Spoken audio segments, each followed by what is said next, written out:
साथियों नमस्कार। प्रायः देखा गया कि जब हम किसी भी रिलीजियस या स्पिरिचुअल फंक्शन में जाते हैं या ऐसे कोई स्थान पे जाते हैं जो धार्मिक स्थान है, तो हम सब जूते बाहर निकालते हैं। जूते बाहर निकालने की एक बहुत बड़ी सिग्निफिकेंस है।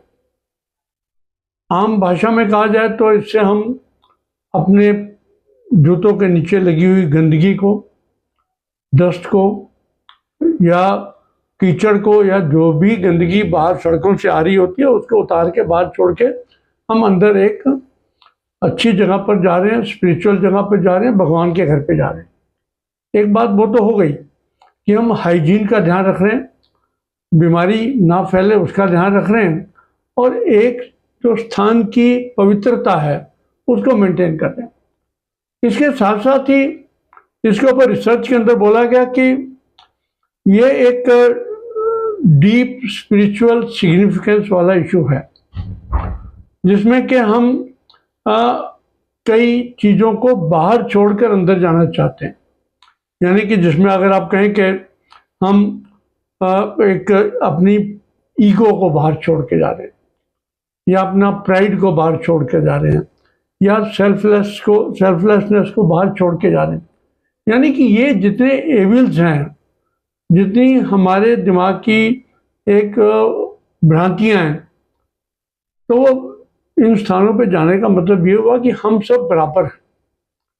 हम अपने जूतों को बाहर छोड़ने का एक सिग्निफिकेंस यही कहेगी कि ईगो जो है, ईगो ये बहुत जरूरी नहीं है कि ईगो बहुत हमेशा खराब चीज़ है, लेकिन जितनी भी ओवर इंटेलिजेंस हो या जितनी भी हमारे दिमाग के अंदर भावनाएं आती हैं कि मैं बड़ा आदमी हूँ, या मेरे में एरोगेंस ज़्यादा है, या मैं सेल्फिश ज़्यादा होता जा रहा हूँ, या एक सुपीरियरिटी कॉम्प्लेक्स है मेरे अंदर, इन सबको बाहर छोड़ के जा रहे हैं। इन सबको बाहर छोड़ने से हम एक तो बेटर रिलेशनशिप डेवलप करते हैं, और उसके साथ साथ एक डिफरेंसेस जो होते हैं उनको भुलाते हुए हम एक ही जगह पर बैठते हैं और एक ही बात के ऊपर हम भगवान का ध्यान करते हैं।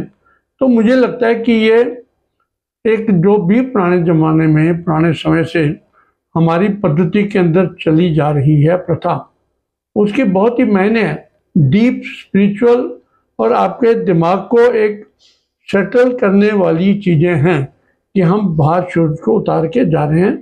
ये इसमें हम एक तो भगवान है, जो हमारी मूर्तियां हैं, एक तो उनको रिस्पेक्ट दे रहे हैं, और एक हमारे फेलो ब्रदर्स जो हैं, फेलो कलीग्स जो हैं, उनको भी हम इसके अंदर अपने बराबर मानकर उनकी जो एक मानसिकता है उसके बराबर को, अपने लेवल को ला रहे हैं। तो ये इसके करने से हमारे दिमाग के अंदर, हमारे शरीर के अंदर ह्यूमिलिटी आती है, एक थोड़ा सा प्योरिफिकेशन का भी इशू बनता है, और एक मीनिंगफुल प्लेस पर मीनिंगफुल तरीके से और एक शुद्ध तरीके से बैठने का जो एक कनेक्ट है, वो इसमें बहुत ही इम्पोर्टेंट, इसको हमारे ग्रंथों के अंदर वेरीफाई किया गया।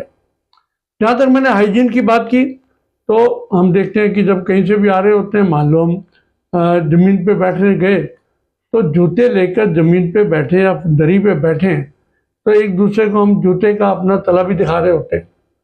तो वो भी हम चाहते हैं कि वो भी गंदगी ना रहे वहाँ पर। और कुछ ग्रंथों में तो, कुछ धार्मिक स्थानों पे तो ये भी होता है कि आप, क्योंकि हो सकता है उसमें लेदर लगा हो, लेदर को मानते हैं अपवित्र चीज़ है, वो भी अंदर ना जाए।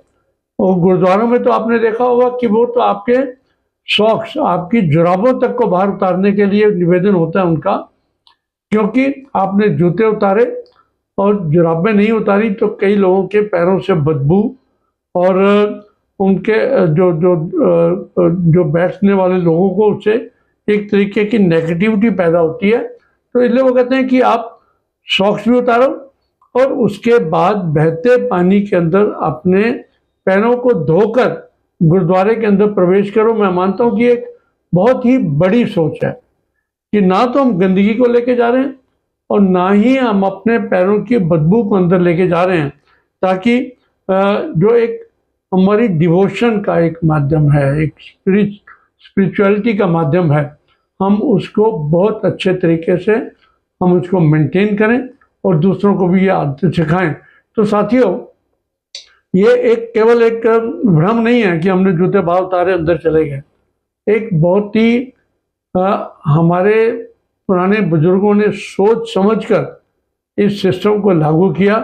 तो मैं इसका जो श्रेय है अपने सभी ग्रंथों को, अपने धार्मिक स्थानों को देता हूँ। बहुत बहुत धन्यवाद सुनने के लिए। इसको सब्सक्राइब करवाएं और अपने मित्रों को भेजें ताकि इसकी महत्ता को समझें। बहुत बहुत धन्यवाद। नमस्कार।